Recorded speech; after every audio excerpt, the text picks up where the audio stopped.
A lot of talk about dream summers, Doyley.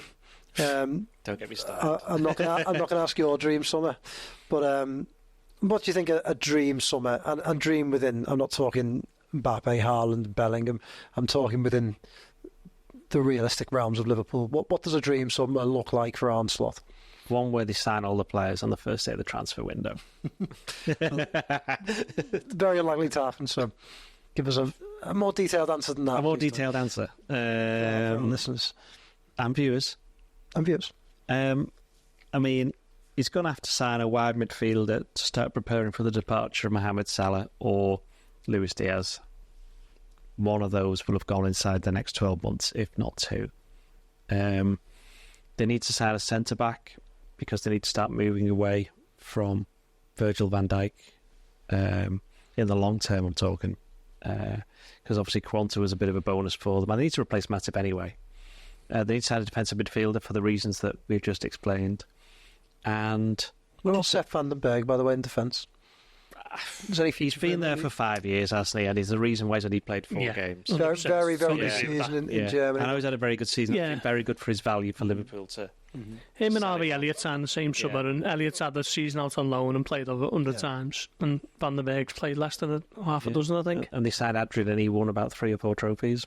I know you're a big fan of Adrian, Joe, and you feel as though to Banksy there. Yeah. I feel as though it'd be interesting. I just think it's interesting that it's not been confirmed that he's leaving or staying. I think it's one where I think Slot will want to have a little chat on whether they do want to keep him on for another year. But if you were him, he's already spoken. Upheaval for the goalkeepers, isn't there? With Keller's situation, Adrian contract, and then behind them, Jan Achterberg leaving with Jack Robinson. Unless he becomes a goalkeeping coach. Come on now, guys. I said dream summer. We're talking about Adrian. Can we get back to where we were talking? What have I said? I said defensive midfielder, I said a centre back, and I said a wide forward, and then they might need a goalkeeper if Kelleher goes. So that's some got the thumbs down. That's 4. I mean, after that, what do you want to do? Do they need another midfielder? They got loads of them. Let's not just talk transfers. I think friendlies wise, I think they're going to have a couple of friendlies before they go to America, aren't they? They're probably going to go on some kind of training camp as well. Yeah. So that'll be quite interesting to see what they do. Decide whether they go off to somewhere like Germany or something like that, where Klopp would like to send them, or Evian. But there'll be some kind of warm weather training. Will be my guess anyway. What do you think? Yeah, it seems to be. Yeah. Klopp always favoured the sort of the European leg, didn't he, where he whips his players into shape, and then the commercial leg is usually Far East or America. So I see no reason why it won't be the same with Slot. It seems to be the way that the top clubs work now. I think as well, you play in 2 Premier League teams in the US. I think back to 2018 when Liverpool played United in front of 101,000 people at the Big House. It's called the Big House, isn't it? That's Michigan, was it? Michigan, yeah. And Liverpool won 4-1, didn't they? Shaqiri scored that amazing overhead kick. And it felt to me these games shouldn't mean a great deal, but they can mean a great deal psychologically. It felt like Liverpool put down a mark for a season. It was a bit of a new era. They spent quite a lot in the transfer market. And United were coming off a decent season where they were coming off the season, they finished second, hadn't they? And it felt like the 2 teams went the opposite directions. I think for Slot, he's playing Arsenal and United. I don't think you want to get... You can get beaten, but I don't think you want to get turned over and sort of taken to the cleaners in either of those games. They don't mean anything when you lose, but when you win, you can start looking at it thinking...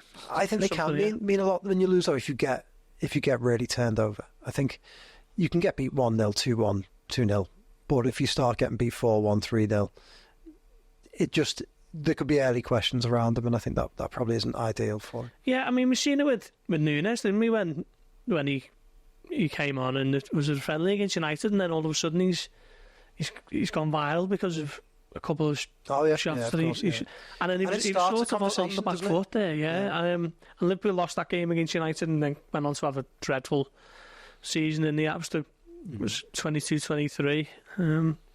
I try not to put too much stock into friendlies, but it will be interesting to see what tactical things are in the pipeline. We've seen Klopp last year tried everyone, didn't he, as the number 6, and then that was long before they eventually signed Endo.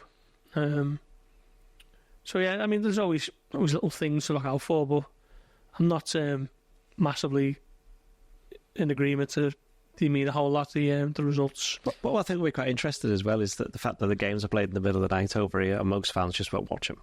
So I think it's not like when they get played like possibly in Europe or the Far East, wherever they go there. The kind of kick-off times suit people just tuning in during the working day or something like that, viewing them.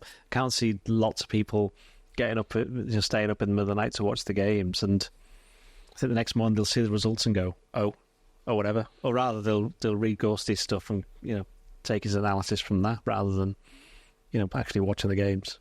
I think. Someone's commented here, Liverpool won the league after pre-season, it was horrendous, it matters little, and I agree to an extent. I don't necessarily think the results matter. I think the conversations matter, and I think Darwin Núñez is a good example of someone who's the mood suffered in pre-season, and immediately there was like a magnifying glass on his performances in every game. Like microscope was probably the word I was looking for. Magnifying glass. But how often do you carry either? Well, you more like to carry a magnifying glass around, don't you? The microscope won't fit in the pocket. But but then he scored 4 against Leipzig, and everyone forgets that. I don't. And also he scored against Man City in the Community Shield. Then he scored in the first game. He did, but I don't necessarily think people moved on that quickly from that game against United when he got on a stick. And again, I go back to that 4-1 game, and I felt like it mattered a lot for Liverpool, and it felt like there were two teams going in different trajectories. So, it's open to debate, isn't it? But I do think there's a little bit more, especially nowadays when there's a lot of spotlight on these games. I disagree. I think people will watch it. They'll watch, and they won't necessarily. They might not watch 90 minutes, but they'll watch extended highlights. They will come to conclusions from it, because you know what people are like. Lots of people don't watch the game and still have big opinions. So, I think pre-season does matter more and more, and the narrative that we have now. People in the past, they'd play pre-season games. They wouldn't be on any sort of TV, so they would just get played. And did it ever beat the other year, like 27-0 or something stupid like that? ATV. Yeah. There was a lot of interest, like the Alps, wasn't there? Yeah. That was quite good. I covered that one. It was quite fun. Did you? Yeah, I liked when the Kariobangi Sharks beat them on pens. Yeah, on pens was good. Kenya. Yeah. Or they were from Kenya, weren't they? What does an onslaught dream summer look like for you?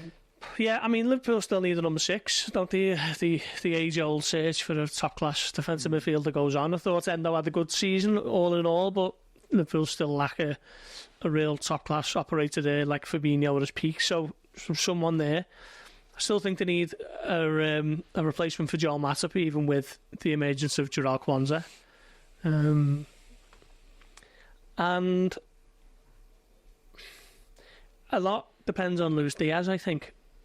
I think that is not an open and shut case. I think there will be some speculation and interest, particularly from PSG, who will be looking for a Kylian Mbappe replacement, won't they? So it depends on what you think on that side of things. I am totally on the fence with that. I could see the thinking in letting him go and reinvesting the money you get for him in a replacement and then maybe elsewhere. But I can also see the thinking in keeping him as part of that 5-man front line. But I mean, a perfect summer would be no injuries first and foremost, because Liverpool tend to get loads of injuries, don't they? And I think we're sick to the backseat to talking about those. But also some early decisive recruitment work in the manner of McAllister last summer. Mm-hmm. What sort of bunts will we be talking for Luis Diaz? What did you just do then? Bunsen burner. Don't ever say that again. It's a David Brent quote. I know, but that show finished 20 years ago, more than 20 years ago. It lives on. You've got to move on. Come on. Somebody asked me that question, and I did point out and said it in the terms of like that they're easy to play. And David Henderson said, Oasis, so cliched. OMG. Well, it's cliche because it's true. Unfortunately, that's just the way it is. I don't write these songs. Anyway, going back to the question, £75 million you were looking at, I reckon, for Diaz. Yeah. I think he's definitely worth more than. I know some fans are like saying he's got no end product, but just look at the numbers. The numbers since Boxing Day, he's been really good at delivering the numbers. So, £75 million, and if Barcelona want to pay that, then that's Liverpool will have a conversation on that. I think. I think I almost want a bit more than that, 80 million plus. I think. Do you think more? You think more? Only because a couple of things really is one, he plays all the time. He's very rarely injured. Liverpool have so many players that are injured. I still worry that if they sell one of their most available assets, then that is a big worry when the other players are injured a lot. And secondly, you see, I know we talk about end product, and at times, yeah, he's frustrating. The Man City game was probably summed him up perfectly, didn't it? In the sense that he missed big opportunities, but he also at times tore them to shreds. You see the amount of the ball he gets. I think he's such an important outlet for Liverpool in the sense that he carries the ball, he shows the ball, he's constantly a threat to other teams. He presses them back into their own area, and I just think getting rid of him, when you combine those two things, getting rid of them is a big risk. So unless they get big money and are able to reinvest that, then I don't. Someone said Diaz, the door unlocker, we need him, and that's how I feel about it. It's that position though for me, that left wing forward position, which is the one where fans get off the seat, don't they, for those types of players. Ronaldinho sort of made it his own, and more recently Sadio Mane for Liverpool, Neymar. These types of players. Mbappe obviously played there for PSG. It's the position, I think, on that left where that's where you want your best player. Liverpool have obviously had Salah on the other side, but I just wonder whether could you twist who are the alternatives out there? Because I think I like Diaz, but I still think there's maybe an upgrade on there in terms of output with numbers, and I think it's roughly 1 in 4 as goals, 24 goals, I think, and close to 100 appearances. So I do think if you can get huge money for him, I think there's a conversation there to be had.